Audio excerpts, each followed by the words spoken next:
I'm Brennan Anderson. I am a former Pyramind student, and I am currently an audio producer at Disney Interactive here in Glendale, California. I do composition, implementation, and sound design.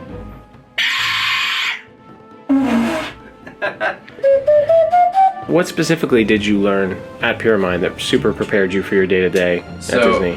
I learned a bunch of, production techniques, music stuff, mastering, mixing, all that helps. But the thing that I use the most probably is game audio implementation and game audio technology stuff that we were learning at Pyramind. I had started learning programming on my own as well to supplement the class, and just that on top of this class that was teaching me how to get started in Unity, how to kind of put audio into a level, how to raise the levels or pitches or mix it into the game was really useful.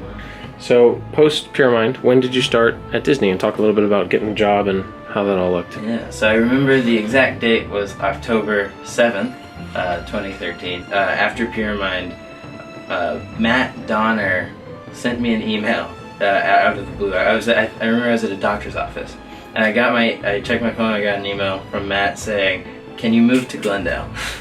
And at the time, I was living in San Francisco. And I was like, "Sure, I guess if I get paid." So he got me an interview with Nick, who's my current boss, and we hit it off. I went through the interview process, ended up getting the job. So what's your favorite part of your job today? My favorite part? I love the flexibility it gives me.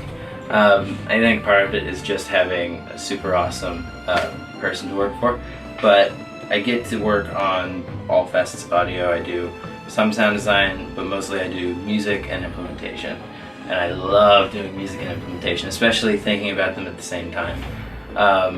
Sometimes I'm just doing implementation, which is great too, because I get to just really shape the sonic personality of the game through how it's actually playing the sounds. Implementation is an entire third of the audio process in games, and none of the sounds mean anything until you can get them to play in the game, and until you assign them to different game events and stuff like that. And I just love making the game come alive as I'm doing that. If you know how to do both, you are way more in control over how the music's used and how impactful it becomes.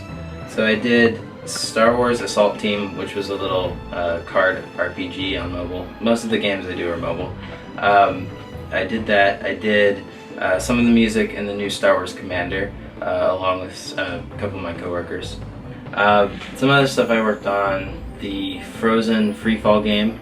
I worked on both the mobile and the PS4 and Xbox versions of those, which was really cool because that's another huge IP right now. So I just listening to a lot of that music, and it's just kind of big. Yeah. And I worked on the Inside Out game, the mobile game. I did a bunch of the sound design for that.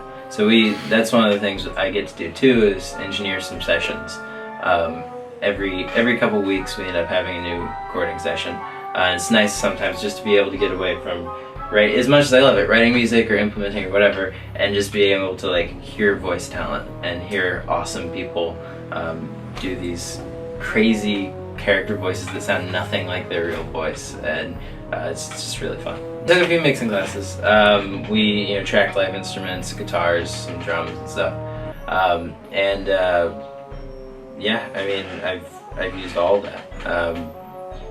One of the things that came in handy was the Pro Tools classes, especially with all the shortcuts and being able to record things and punch in and make new tape folders and stuff like that. So all those classes helped. Look into the camera and say thanks, Brian. Thank you, Brian. Thank you very much. He loves his shortcuts, doesn't he? Yeah. So you use Logic mostly? 3-finger donk.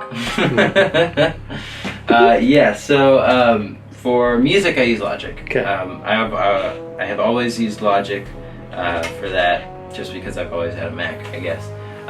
And for sound design, I always use Pro Tools. One of my fondest memories of being at Pyramind was getting to work in the game audio class with real musicians when we finally recorded our pieces. We had a couple weeks to write a piece for the game that we were doing, and they actually hired a violinist and cellist to come in and perform the pieces. And I wrote this crazy piece that had like a ton of really fast runs at like 150 BPM, like 16th notes, and it was just like all this crazy stuff. It had inharmonics and accidentals and stuff like that. And we gave it to the violinist. I'm like in my mind, not being a super awesome, talented player, I was like, oh, they're gonna have to read this, and it's gonna take them a while to get it. So let's just like focus on this for a while. I just gave it to her. This is the first time she had seen it, and she just fucking played it. I don't know if I can say it. She just ripped through it. She played it, and first read through, got it perfectly, and I was just blown away, and it was so much fun. And after we got that out of the way, we like just did a ton of really cool aleatoric sounds and stuff, and the cellist was amazing. He just did these crazy bowings with slides all up and down the cello, I guess seagulls and kind of sounds and stuff. It was just so much fun getting to work with live musicians. I had done it once or twice before, but I was kind of watching it happen, and this is the first time I ever got to actually direct the musicians to play my piece. So that was really, really fun. So for students, I would say, even though Pyramind is a great place to learn a bunch of stuff, I would say know where you want to go, where you're headed, and study stuff on your own before you go. Be kind of prepared, because there's a lot of terminology and stuff, right?